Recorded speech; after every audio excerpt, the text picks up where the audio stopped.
İşte bir şahir bilen gurunda şolamda ona men yüzüň ak bolsun dedim da. Ondan o da her kefekde adam yani. Yüzüň ak bolsun diýme, yüreň ak bolsun diýip dedi. Men ýok dedim. Yüzüň ak bolsun diýeni kıyamatyň gurrun dedim. Yawma tabyaddu wujuhu we taswaddu wujuh. Qyyn ýersasyň. Qyyn ýersady. Şoň tefsirine bir ýaman zat gelýärdi. Yawma tabyaddu wujuh ol bir günyatla ki yüzler näme boljak? Ak boljak. Ve tesveddu wujuh yüzler gara boljak. Fa emmellezine biyaddat wujuhuhum imma oladan nikolon yüzler ak bolsa fa fi rahmetillah Allah'ın rahmetinde. Hum fiha halidun. Hemişeki şol cennete karşı ortalyjak. Ve emmellezine esveddat wujuhuhum. Imma adamlar ki yüzler gara bolupdyr. Şoran aýyljak bir kep ba, yaman kep. Akafertum ba'de imanikum. İman ettikten sonra kafir bolmaly diýip aýyljak diýär şolara. Ene ol Müslüman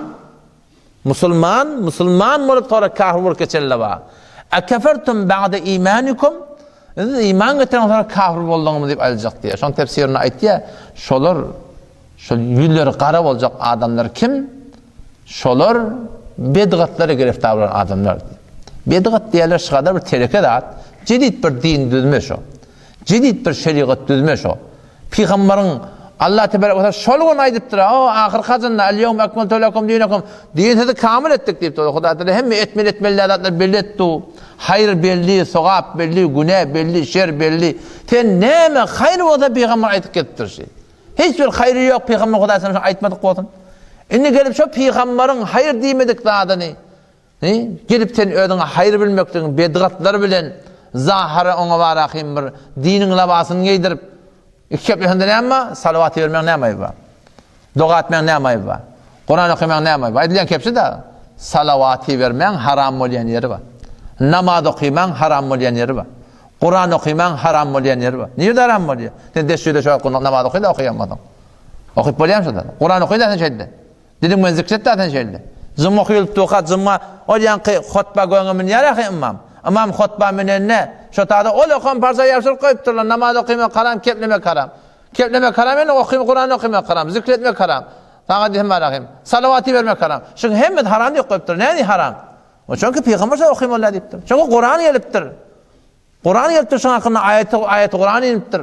O ida Qur'an Kur'an şoň hakynda bir tefsirini hutba diýilýär, hutba kıldyga kulak atmaly diýipdir, sakit durmaly diýipdir. Bizim Türkmen elinde düşünen gurun näme her medat diýim qadiýatda. Her näme gawwata diýim qadiýatda. Her bir gawdat diýinne, her näme diýinne bolsa şo gawy. Şu kefer düşüneli we her bir gawdat diýinne. Men palanjy namaz okujakdym. Palanjy namaz okup bolmaýar. Agasy gelipdir, erti bilen men Irak gelipdir, ortada wagtda ba. Hemen 2 rekat sünnetiň ýerine erti namaz men 4 rekat sünnet okujakda. Gawdatmy şey? Her bir gawdat dinne zahiren gawdat ama dinne bunda sowap yok, bunda günah var. Oturup maslahatlaşak erteden melek şu akşamdan 4 rekat okuyarsın bundan meleki.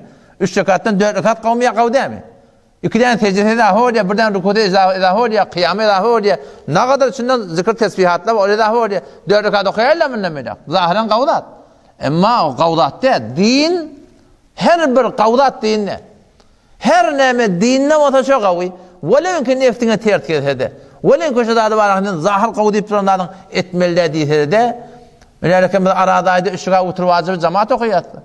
Ýöle 11 aýyň içinde bir gün gel oturup jamaat şunu bir aradan ýatlaýla bir gün üçüge oturup jamaat okuýaýla bolýarmy şo? Bolmaýar da. Näme bolmaýar? Çünki şeriat eder. Şo dowlatynda musulman doganym şi bedgat diýip duranlardy da şuň gurruňy. Kişi her bir gawdat diýinde.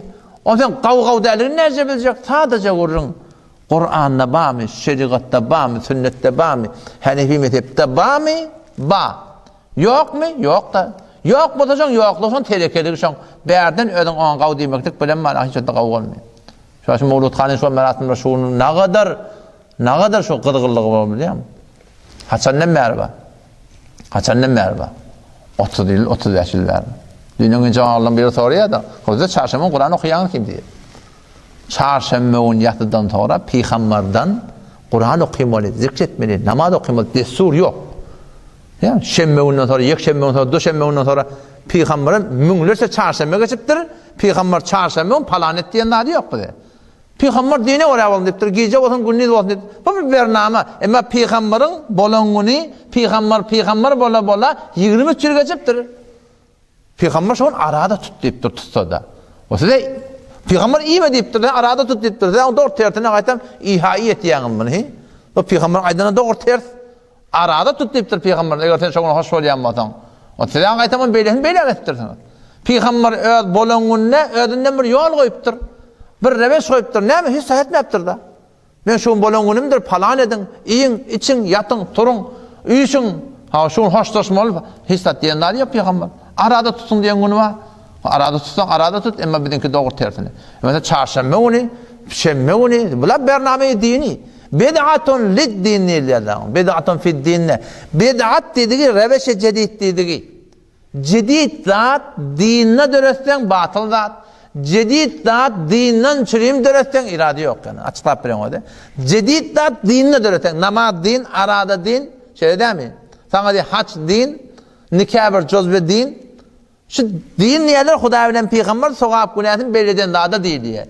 Şu Huda bilen Peygamberin belirden dinine gelip birçi dağıtın ütketten bid'atun fiddin rebeşi cedid derdin şu bir batıldat. Namazın en tezi ütketsen. Hacın en tezidini ütketsen. Aradan en tezidini ütketsen. Değil mi? Şoňa mende haýsy bir zat ki Huda bilen Peygamber şoň hakynda kanun goýupdyrmy? Şonu ütketsen şoňa diýerler bid'at. Peygamber öz bolan günden şeýle kanun goýupdyr. Näme kanun goýupdyr? Hiçbir işiden nady ýok. Mollaly Hayramatullah alayhi merkadyň mukaddemesinde diye el-mutabi'atu kema tekunu fil fi'l kema tekunu fit terk. Peygambere wara bolmaly diýerler diye hemçinin ki peygamberin eden etmeli kema tekunu fit terk. Peygamber etmediğini etmeli diýipdir. Peygamber etmediği mi yaptır ki? Yok. Peygamber etmeyipdir. Şoňa etmeliligi delil. Şuwata namam bir gep aýtsa, ertini Muhammed dörtükatyny dokujak da. Beýtme diýilýär. O näde? Peygamber etmeyipdir. Etmediği mi yaptır ki? Yok. Etmediğinin öyle etmeliliğe delildi. Peygamber men amile amelen leysa aleyhi emruna. Bir iş etti ki bizim desturumuz yok. Fehuve reddun ya, batılsı diye, redd merdut diye. Destur yoksa da etmeli. Destur yok zaten ödünden bir destur döresin. Peygamber de bağmıştık, hiç etmeyiptir. Peygamber etmeyiptir, etmediğimi yaptır deyip etsen, batıl zat diye Peygamber mardut at. Buna da bid'atun fiddin, rebeşi cedid der din. Onun dinin haýsy bir zadyna, namazyna, aradatyna, hacyna, nikahyna, suwuk wardysyna, ýatyna şu cedid bir zat döreseň, bid'atun rebeşi cedid fiddin der din bolýar. Ama bid'atun lid-din ma? Rebeşi cedid beraye din ma? Din maňa sana ilm okuy diýipdir. Ama yol bellet nätir okuýmadan çyn, hüjrede okuýdan, dükanyda okuýdan, internetden okuy, mahbardan okuy, ilm okuy diýipdir. Bar yol azat. Ne forma okuýdan okuy diýipdir. Şeriat maňa taň halal gadan diýipdir, halal diýipdir. Peygamber gepdi dükanyda beýle oturmaly, palanty dagda bat oturmaly, bijre urun ýok. Dükanyda otur halal jaň otur, beş wagt namazdan galmaýar. Şunda bilýärmi jaňurun? Şeriat maňa tebliğ din et diýipdir. Din tebliğ belligu anni walaw aýa diýipdir. Menden bir kepde bolsa ýetirin diýipdir. Hop indi millet tebliğ edenak. Tebliğ etmeň urun bilenak.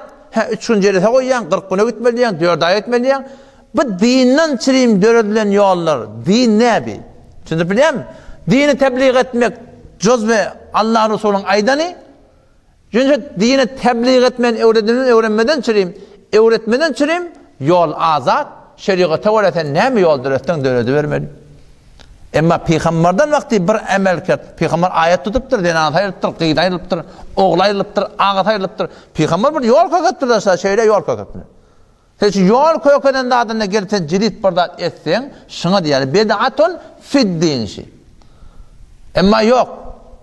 Eger adamlar ayet tutmaň urun bilmesede, kefellemeň urun bilmesede. Diýäm, 3 günde näzir ayet almaň urun bilmesede. Sen indi şeýle kelas goýtaň, nawar gortaň, sen cedid ýollardan öwreni tutunýan, şu adamlar ayet dogry tutsun. Bid'atun lid-din. Rebeşe cedid bera yat geri din bolýar. Bu bir beter bir gawda. Allah temize tawfik bersin.